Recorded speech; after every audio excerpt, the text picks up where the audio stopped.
Erin, hopes high then that Giorgia Meloni is more likely kind of to have Trump's ear, I suppose, more than any other European leader. Indeed, Stuart, so much so that she's actually been described as the potential Trump whisperer, Trump's chosen one, even the European Union's Trump card for a clever play on words, at least from the Washington Post. Now, this is largely, of course, for ideological reasons. At a time when the Trump administration has been kind of openly supporting far-right governments or far-right candidates, far-right ideas across the European Union, Meloni's government, of course, represents probably what's closest to the Trump administration from an ideological standpoint. Now, Donald Trump has described her as a fantastic leader and person. He invited her to his inauguration in January, and she became actually the only European head of government to be present at that ceremony. So the symbolism there is, of course, significant. On top of that, last month, alongside people like Argentina's Javier Milei, Hungary's Viktor Orban, France's Eric Zemmour, she attended what's arguably U.S. conservatives' most important meeting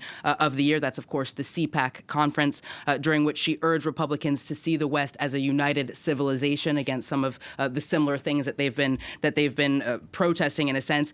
And she also defended Vice President J.D. Vance's speech in Europe, where he lambasted European governments for caving essentially to far left parties. Now, from a policy perspective, Stuart, the ideological compatibility lies in numerous areas. Her government has cracked down on gay couples hoping to adopt children. It's done things like refuse to sign the EU declaration on LGBTQ rights.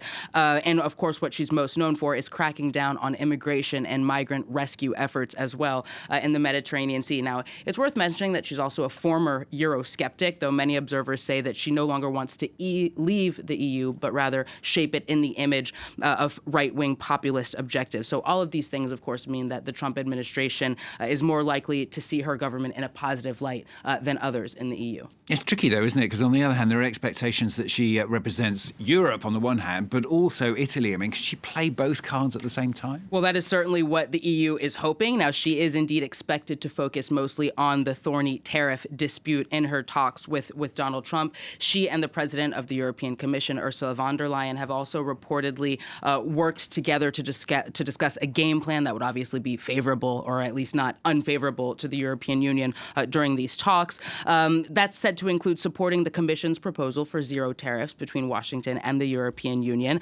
As a reminder, those two parties came close to reaching an agreement on that about a decade ago, though Donald Trump thwarted it during his first term in office. Brussels has also stressed that Meloni is obviously not the bloc's spokesperson. They have noted that negotiating tariffs is obviously the European Commission's job and does not fall in the hands of any individual EU state.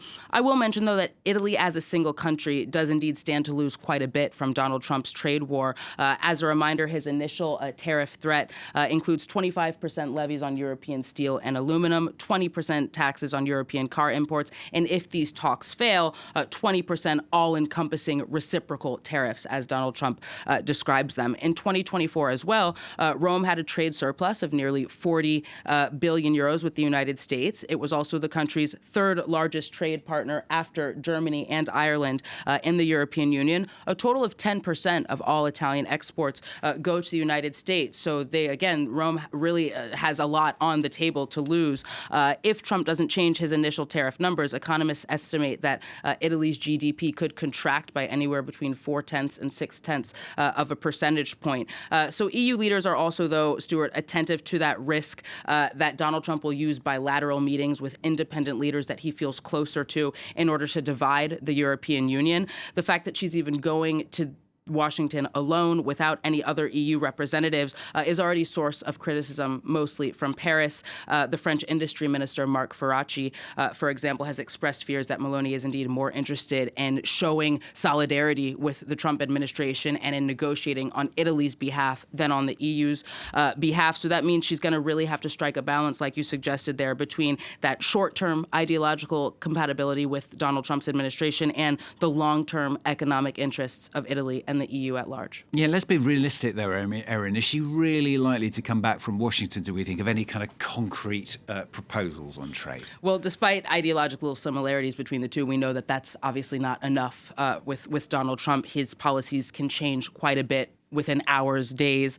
and similar politics don't guarantee that he'll make concessions. Perhaps most indicative of Donald Trump's mindset is indeed the fact that other leaders have tried to sway him with a variety of different tactics that spans from flattery, threats, promises even to invest more in U.S. resources like natural gas, and that clearly has not worked. Now, according to reporting by Politico, Meloni thinks that it's possible to reason with Donald Trump, that his threats are more an effort to force leaders to a negotiating table than things that he actually plans to follow up on. She said that she believes that being less hysterical will make it easier to work with Washington. There are nonetheless signs that she has, better relations with the EU than perhaps with Donald Trump. She broke with Hungary to join the 25 other EU countries who had initially voted to impose retaliatory tariffs on the United States, though that's been suspended in the meantime.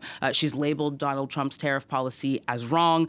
She's also not suggested, at least openly, that she's going to try to obtain a special deal for Italy at the EU's stake. So she's shed her kind of Eurosceptic skin in the past to align more with EU members in general.